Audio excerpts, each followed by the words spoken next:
Hello everyone, today we are going to learn on how you can disable or turn off your Instagram comments, so if you don't want to people talking in your comment, or hateful comments, today I'm going to show you how to change it and turn it off. It's simple, simply start by opening your Instagram.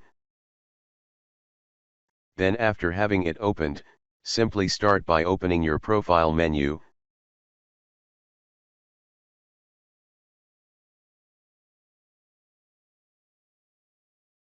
Then after getting there, try finding the post you would like to disable. Then after doing that, simply start by opening the top right corner button. Then go on the last button, then choose turn off comments, and now all your comments have been disabled, so from now on this post won't be receiving the comments, and the button of comments recently disappeared. So thanks for watching, and if you are new, make sure you subscribe.